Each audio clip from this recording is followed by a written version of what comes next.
Welcome to the Water Shelf Podcast, where we dive into the wonderful world of water books.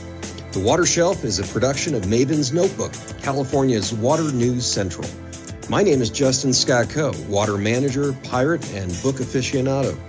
More information on the Water Shelf and Maven's Notebook will be provided at the end of this episode.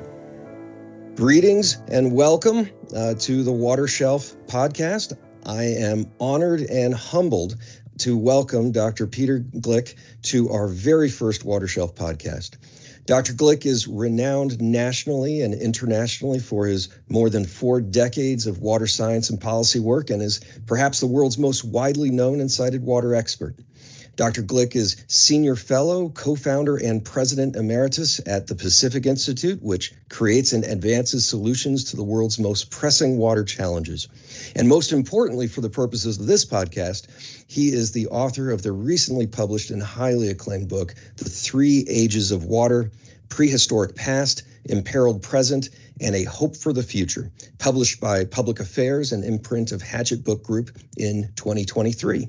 Dr. Gleick, I am so excited to meet you and speak with you about this important book. Well, thank you. I'm delighted to be here. Thank you. I thought I'd start by just asking you a question about the book in general. Who do you consider to be the intended audience of your book? Or another way of asking this might be, who do you most want to read your book? Well, that's a great way to start. I'm an academic by training. I've worked in the sciences for many, many years, but this book is really aimed at a general audience. It's really aimed at anyone interested in water, anyone interested in history, because it's really a human history of water. And hopefully it's going to be of some use to policymakers who are supposed to be trying to solve the world's water problems. And as you know, I think it's full of ideas for what we need to do to tackle the challenges that we face. And I'm hoping it reaches that audience. Well, I'm so glad you said that, because I thought that one of the most remarkable attributes of 3 Ages is its approachability, both to the general audience and I think to policymakers that have to deal with all sorts of different decisions. Did you find it difficult to write a book that is so approachable to the general reader on a topic that you have such a deep knowledge about and expertise in? Well, thank you. I hope it's approachable. But no, I had a great time writing this book. Again, I had a general audience in mind. And because water is so important to so many of the things that we care about, I thought it was important to tell stories and to talk about history and to talk about people and to talk about events. I enjoyed writing it for a general audience. The idea that it would be approachable to everyone was really key to my hope that it would be useful for helping people think not just about the problems that we face, but about the solutions as well. You mentioned the stories that you tell in the book, and that was actually one of my favorite aspects of the book was your some of your chapters, what I would call your deep dive chapters into topics such as ancient flood narratives, which is absolutely fascinating, or 19th century public health revolution, which is just an incredible story in the water world. I also really enjoyed your entertaining footnotes, many of which made me laugh out loud while I was reading the book, which I wasn't expecting. What made you choose to structure your book the way you did, with some general chapters, but also some of those deep dive chapters, and then almost like a Mystery Science Theater 3000 commentary on what you were writing about with those humorous footnotes? Well, I've worked on water for a long, long time. I've worked on a lot of different aspects of freshwater issues: water and sustainability, water and climate, water and conflict. I also have a personal interest in history. And over the years that I've been working, the idea that really we've experienced 3 ages of water, that is the ancient past, where water was first formed in the universe and in our solar system, and the role that water played in the evolution of Homo sapiens and the first empires. That I thought about that as the first age of water. And the second age of water really was sort of the scientific revolutions up until the modern time, and sort of our age of water. And that seemed to me to form a pretty coherent period of time where we learned how to deal with water resources, and we also started to see the crises that we face. And then the third age, I really wanted to talk about the future. I wanted to talk about where we were going and how hopefully we were going to solve our water problems. And so the structure of the book fell into those three pieces, and it just seemed that telling stories was a good way to describe both the history and our current situation. And of course, the humor. I'm an optimist by nature. I like funny stories. I like to add a little bit of humor. I think there's too much doom and gloom, and so, if you think there's a little bit of humor in that book, that makes me feel good, because that was partly also my intent. I think it worked really, really well, and I like the overall structure as you just described it, with the three ages. Very approachable, very understandable to get your head around such a big topic. In terms of the other water books, I was wondering, and I know you're extremely well read in the water fields, and it is very rich field of literature of knowledge. But was there a particular book or maybe a couple of books on your water shelf that inspired you to write Three Ages, or maybe inspired you while you were writing the book? Well, I have a huge shelf. I have lots of shelves of books. I probably have 3 or 4 massive shelves just devoted to water books alone, next to my climate shelf and next to my water and conflict shelf. And anyway, you should see my library here. Oh, I'd love to. And I can't say I've read all the other water books. Sometimes maybe experts don't. We're so familiar with the field that the idea of reading another book about water, another book about climate is probably sometimes a little too much. But I was certainly inspired over my entire career by lots of people who have worked in this area. Old experts like Roger Revelle and Gilbert White, and sort of giants in the field of water, and John Holdren in the field of energy. Colleagues of mine who have worked on water in the past, Sandra Postel, Aaron Wolf. I mean, there are just a lot of people who've worked on water. The great Swedish hydrologist Malin Falkenmark, who unfortunately just passed away the last few months. There are lots of people who inspired me, who helped me think about water, helped me frame the way I think about water today. Of course, I acknowledge a lot of them in the book, and it's it's an old saying that none of us got here alone, that all of us really got here on the shoulders of the people who came before us, and that's certainly true for me. Yeah. Let's get into the book itself. What would you say is the thesis or the central argument for the Three Ages of Water? Well, I think the basic idea is that, first of all, everything we care about depends on fresh water, from our evolution through our history up until the current crises and beyond. And so the book is basically the human history of water. And the major idea is, despite the fact that we're facing a series of crises associated with water resources, environmental, political, social, economic, human rights crises today, I believe there's a positive future. And that was really the message I wanted to get across, that the third age of water, the hope for the future, as the subtitle of the book says, was not only possible, but I actually believe inevitable, that we'll solve our water problems.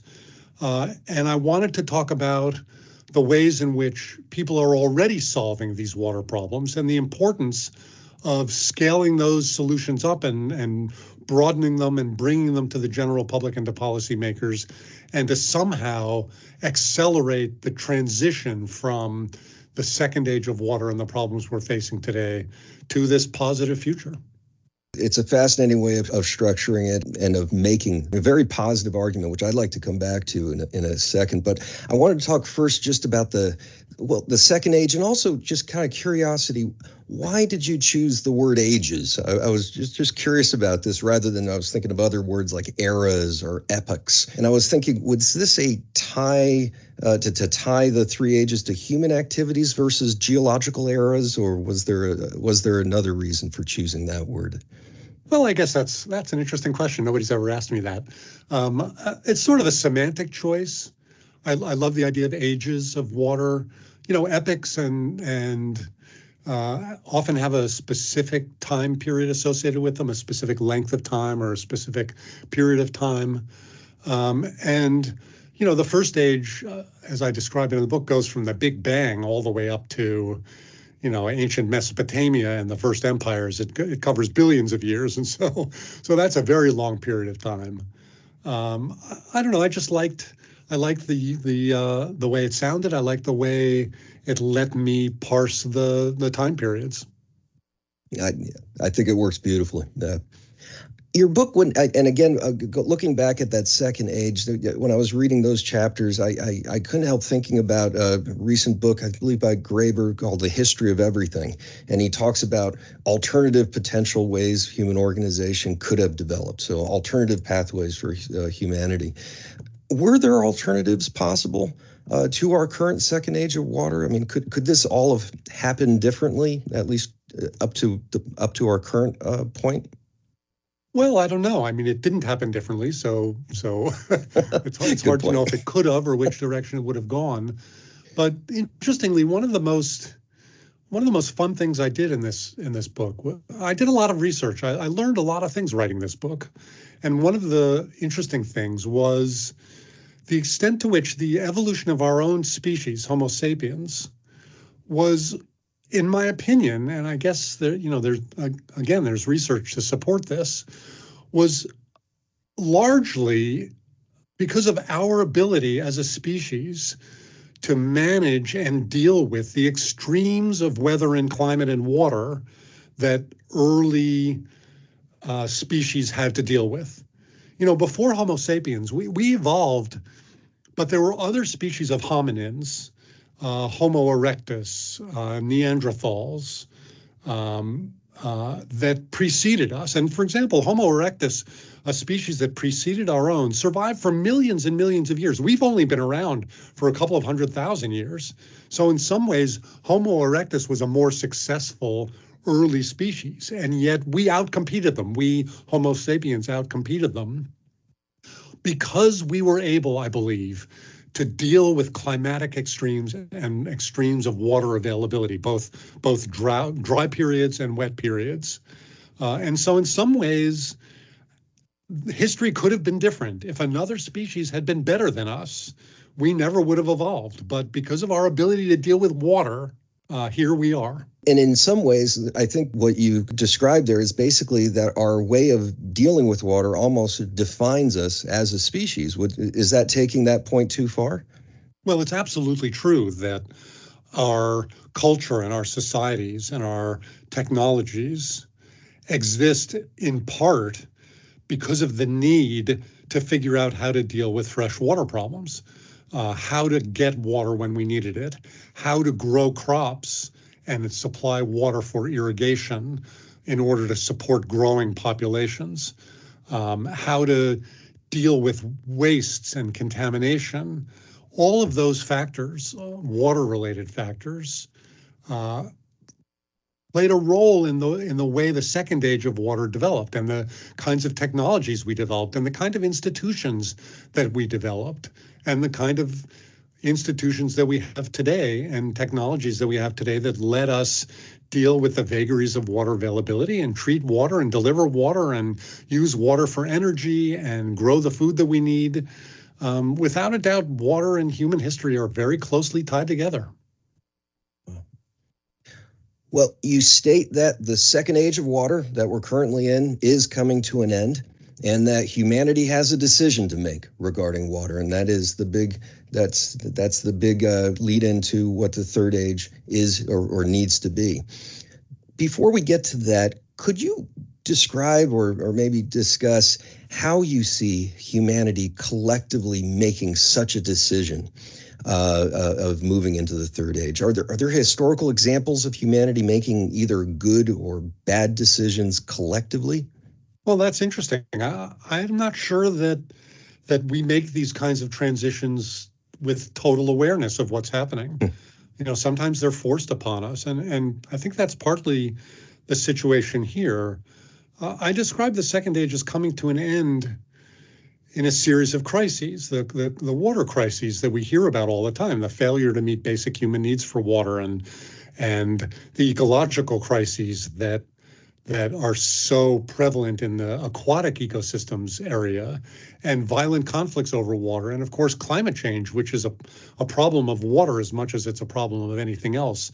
And collectively, those crises are forcing us, whether we're aware of it or not, to either find solutions or to spiral down into a future of dystopia and societal collapse, a future that I think we can see pretty clearly, but that we know if we had a choice, we wouldn't go to.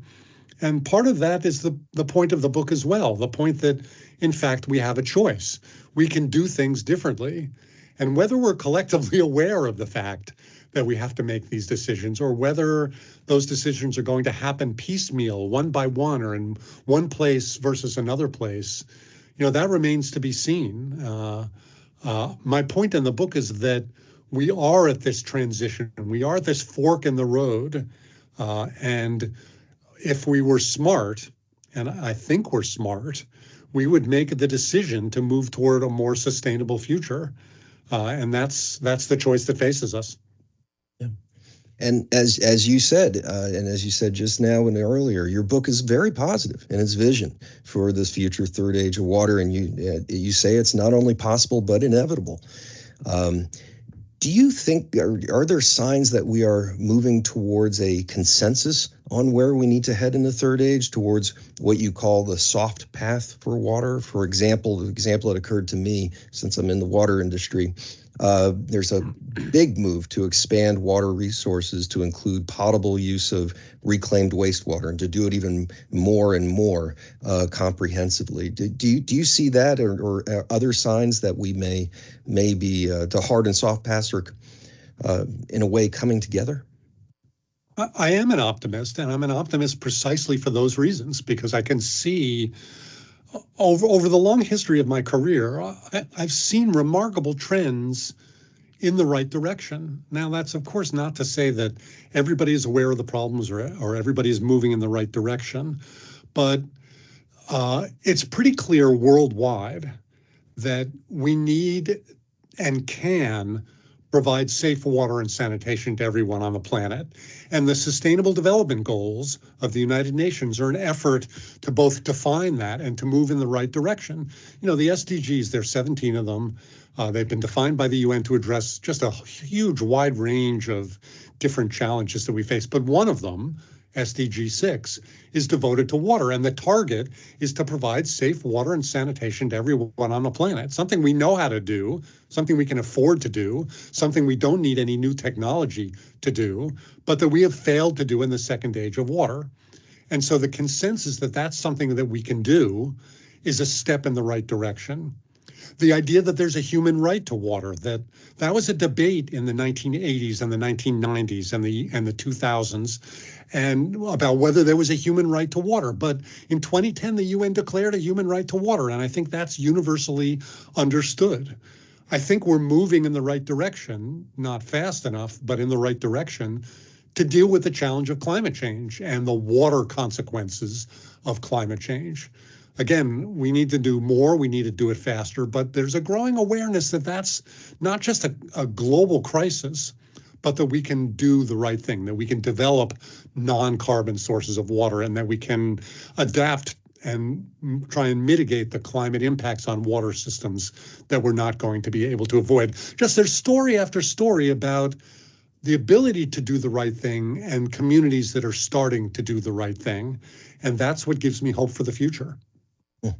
I think it gives all of your readers a hope for the future, a hard-won hope, I would say as well, because you are very particular about all the challenges throughout your book. Pulling back to your book and other book, a question that occurred to me is you mentioned your water shelves, which I would very much love to see. I'm trying to grow one myself.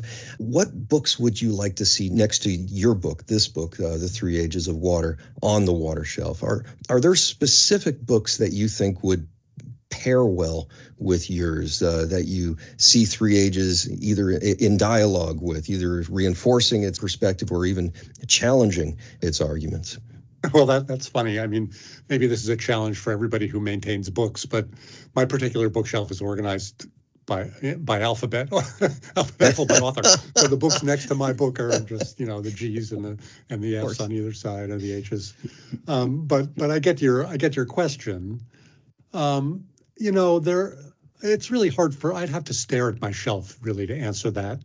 But books that talk about institutions and the importance of changing our institutions, the importance of changing the way we think about water economics, the way we can think about water education. Those are some of the key solutions.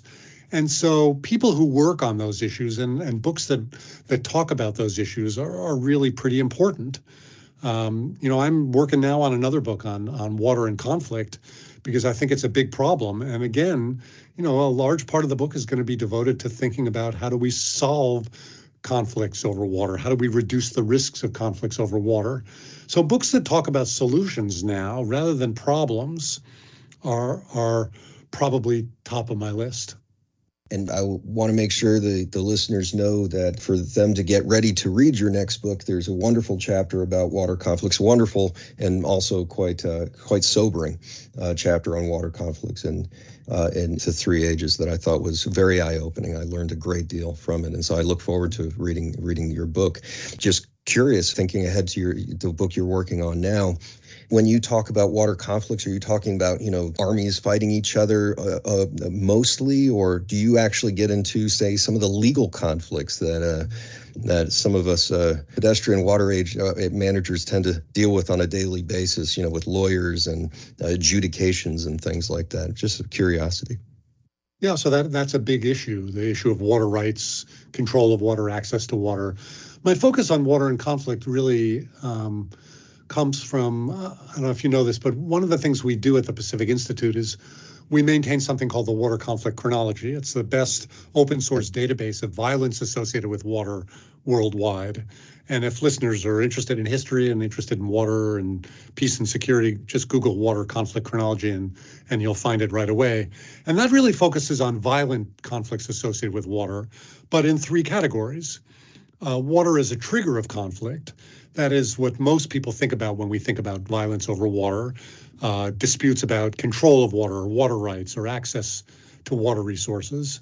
But we also look at water as a casualty of conflicts that aren't water conflicts, but wars that start for economic or political or ideological reasons, but where water or water systems are targeted, are casualties of conflict, like we've seen in the Middle East extensively and in the Ukraine-Russia conflict, where dams have been attacked and urban water systems have been attacked.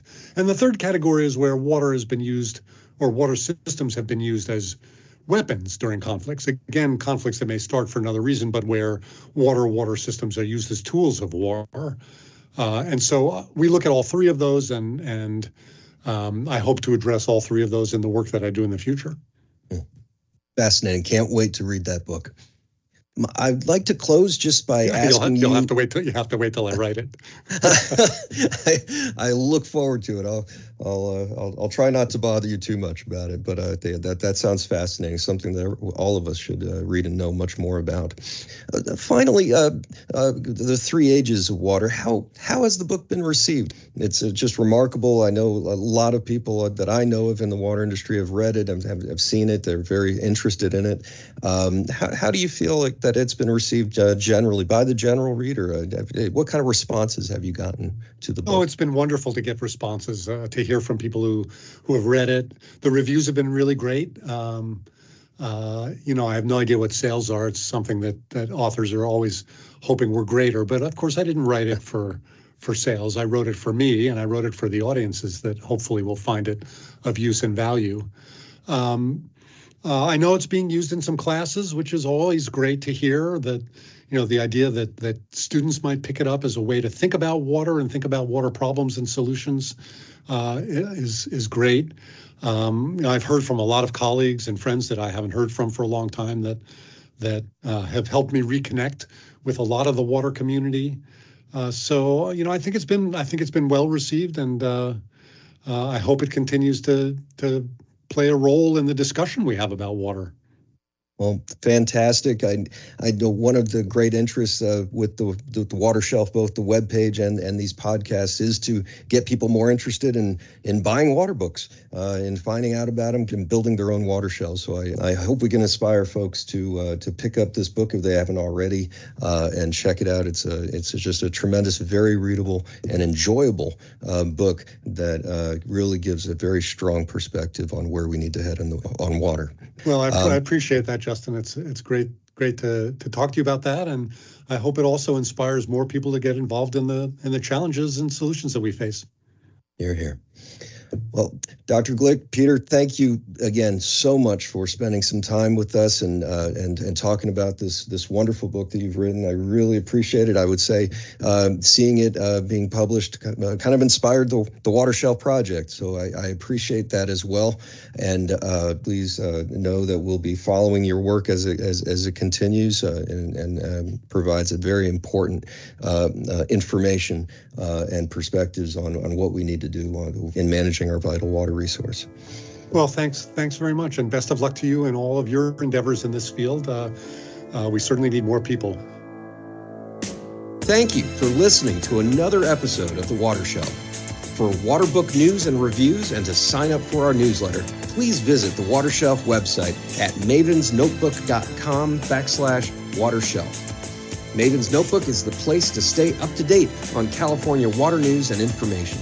Subscribe to weekly or daily emails at mavensnotebook.com. Finally, please support authors by filling your water shelf with their amazing books. Buy them at your local bookseller and let me know what you think. Until next time, thank you for listening and happy water reading.